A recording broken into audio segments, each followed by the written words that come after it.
You know Super Robot Wars, right?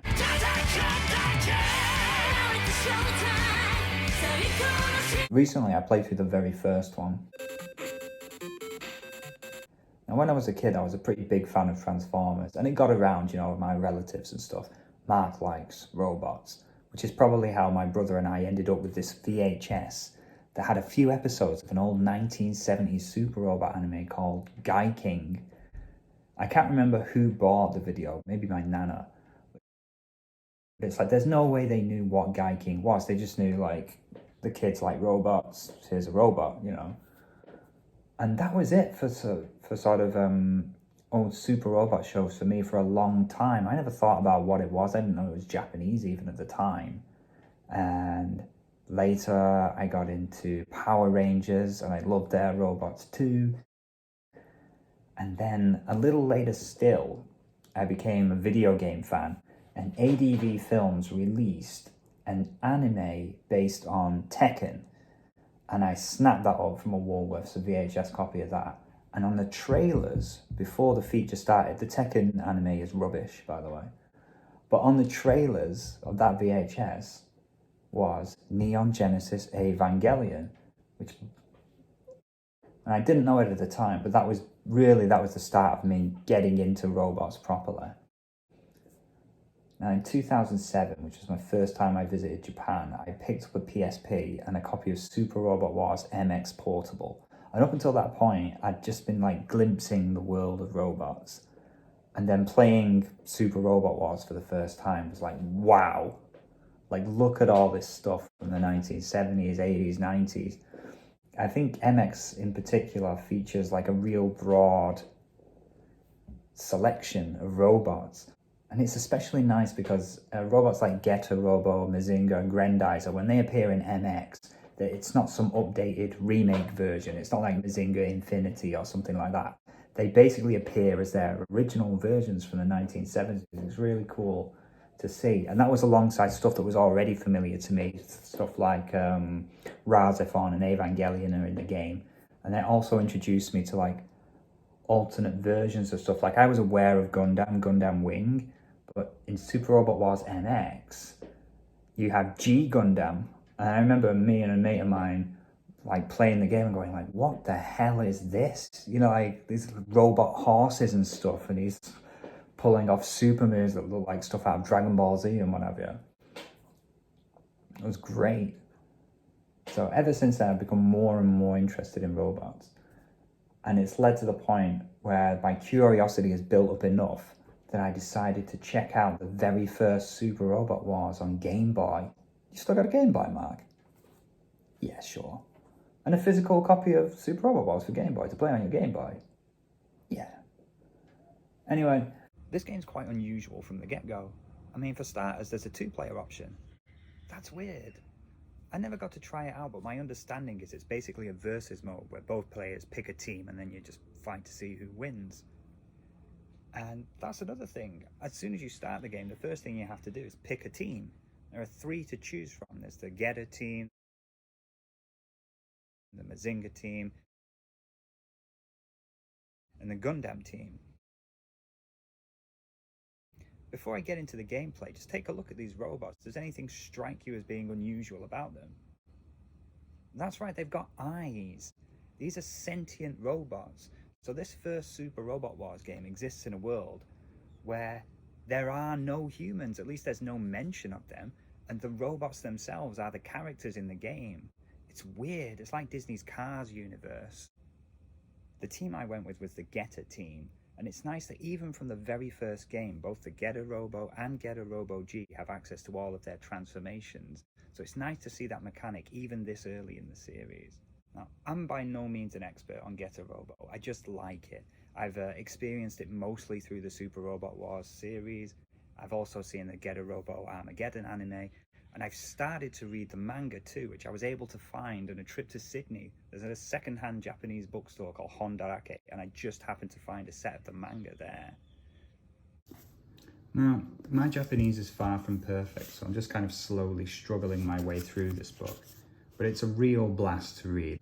The characters are super expressive, and occasionally you just get a piece of artwork that's stunning to behold. you're interested to find out more about Getter, there's an incredible documentary on YouTube called Believe in Getter. It's on a channel called CheeseGX. You'll find it if you just search for Believe in Getter. Well, I'll put a link in the description as well anyway. It's 2.5 hours long and it's amazing. I've watched it twice. It's that good. Back to the game. There's a mercifully short bit of text to set things up for you. Basically, there's an evil monster somewhere out there in space destroying stars that it's finally turned its gaze on the Earth. That's all you need to know. Evil monster on the way. Stop it. Done. That's the story for this game, right? So are you ready for it? You ready to see the very first Super Robot Wars on Game Boy? Here it is. Do you like it? I mean, look, as primitive as this looks, if you've played a lot of these games, this should be pretty familiar to you. The familiar aspects are you've got your ally units and your enemy units. You take turns to move and you engage in turn-based combat. Once you're within range of an enemy unit, you can select an attack and then watch the animation play out. I mean, it'd be a very basic animation compared to what you might be used to, but it's there. Another familiar feature I was surprised to see in this very first game is the Seishin. So pilots have special abilities that they can use to boost the odds in your favor. They either grant you extra evasion or a bit of extra power, or they just give you some temporary benefit in the battle.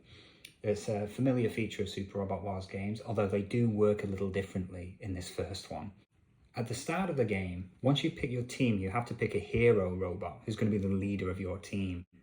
Once you've done that, you get 5 bonus points that you can put into any of the leader's stats, and that leader is the only person on your team who can use Seishin.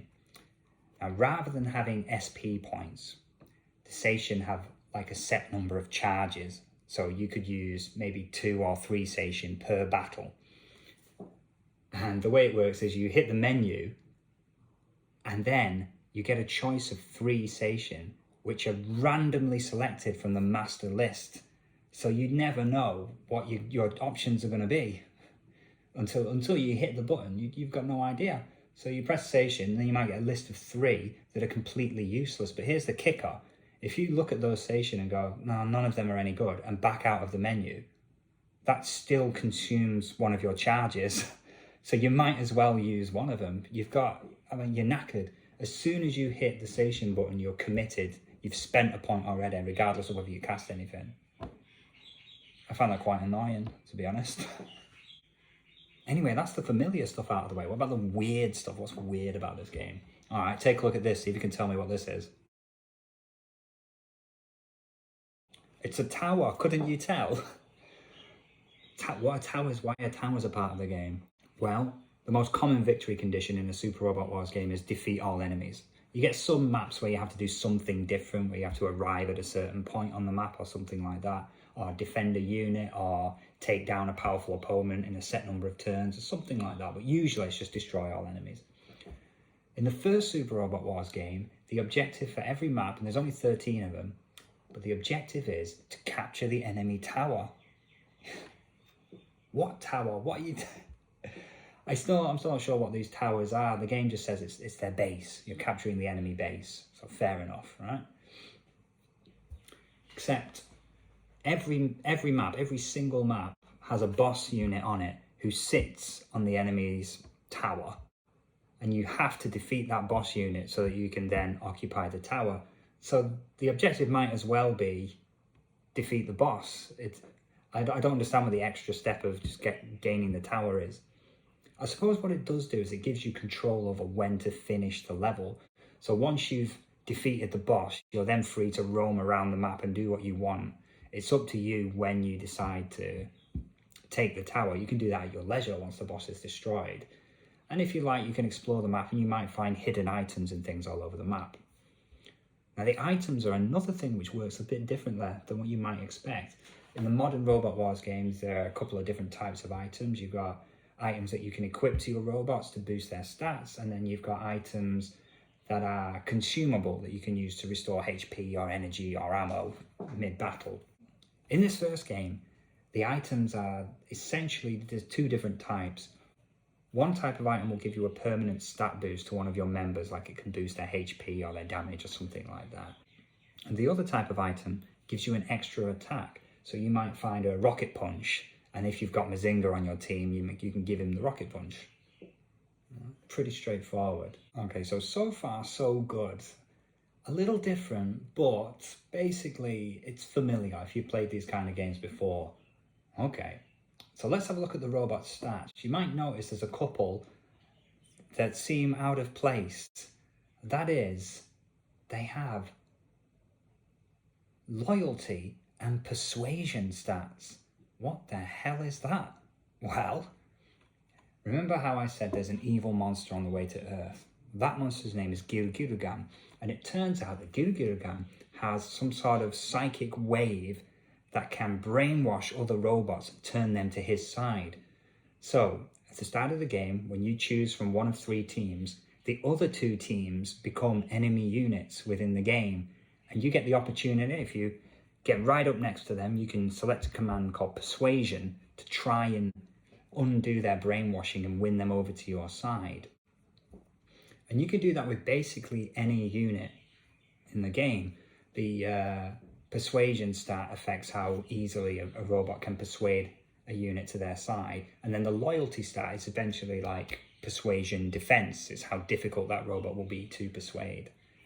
Counterintuitively, if a robot has a loyalty stat of 0, that means it's basically impossible to persuade it. Most bosses are like that. Okay, how many robots can you have on your team? You just persuade everyone? Well, no, you can only have 12 robots on your team at a time. Well, wouldn't that fill up pretty quickly? Especially if you choose Gundam, you've got like 6 or 7 robots to begin with. Well, it would be a problem, except this game has permadeath. There we go, there's another like, what? Permadeath? Yeah. If a robot goes down, they're done. That's it. You don't see them again for the rest of the game. Like I said, it's only 13 stages, but it's enough to be so annoying, especially if you've handed over all your power-up items to a certain robot. You really don't want to see it go. And I found it added quite a lot of tension to the game that I don't experience in the modern Super Robot Wars. You know, where you can just make an intermission save and then you can go back and do what you want. And if a robot dies, unless it's mission critical, it just costs you a bit of funds at the end. Like, the modern games really are like a walk in the park compared to the old ones. So that's a bit about the mechanics, but how did it feel to actually play this game? I mean, was it fun? Well, you know, it was all right. What do you expect? It's the first one. It's on the Game Boy. What I found is that a lot of the stages essentially turned into a game of musical chairs on the towers.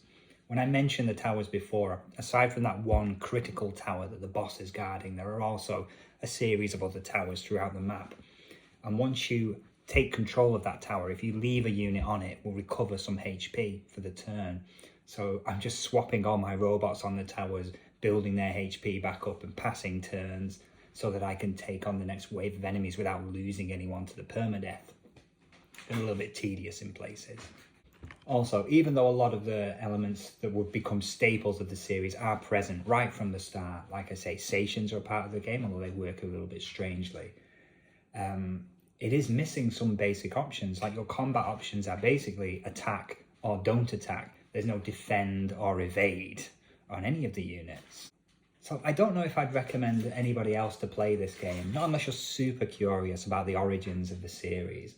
Sometimes I do like to go back to where a series began, just to see, just out of curiosity for the history of it. Like, I played the very first Phantasy Star and I owned the first Dragon Quest. Although I've got to say, Dragon Quest is remarkable. If you play Dragon Quest 1 and then Dragon Quest 11, the series has barely budged an inch, you know, in the decades between. It's remarkable. But sometimes you play a game like Super Robot Wars, and it really is surprising how much the series has evolved over the years. So in that regard, if you're interested to see the evolution of the series, I would recommend it. Like I say, it's only 13 stages. It's not exactly a massive slog. And don't be like me, just because you've started something like this, it doesn't mean you have to finish it. You can just play it for half an hour just to get a sense of it and then, you know, move on. Why not? No one's going to judge you for it. The last thing I wanted to talk about was the final boss of the game, Gilgirigam, a monster which goes through several transformations. It appears in 3 forms throughout the game. So where does it come from? Is it an original enemy for the game? No. It's actually the main antagonist of a short film called Getter Robo vs. Great Mazinga, which I managed to check out. Wow, you found a DVD of Get a Robot versus Great Mazinger and then played it on a physical DVD player? Yeah. I'll be brief here. There's almost nothing to say about this movie. It's barely a movie. 30 seconds, 30 minutes long. Gyurugyugan shows up from outer space, then Great Mazinger and Get a Robot work together and beat the shit out of it. That's it. All it is like an advert so that kids can look at it and go, hey, mum, dad, buy me one of those robots. I want one of those toys. That's literally it. My favourite part is where Great Mazinger does a move. He dives out of the sky with both his swords and then just jams them straight through Gyurugyugan's eyes. Isn't that fun, kids? Check this out. I mean, it's ridiculous. It's not bad. It's a bit of slap about 1970s super robot fun, but really there's nothing else to it. What I find surprising is there's actually more depth to the character of Gyurugyugan in the Game Boy game. All this business about having a psychic wave that can manipulate other robots and brainwash them is completely absent from the movie. That's just in the game. Weird. Anyway, that's basically all I've got to say about the very first Super Robot Wars. If you're a fan of the series, I'd say it's almost worth checking out just because it's so unusual. But don't force yourself to finish it like I did. Just play a few stages, you'll get the idea. Anyway, maybe I'll check out the second one sometime and see how it comes along. Thanks for watching. I'll see you again.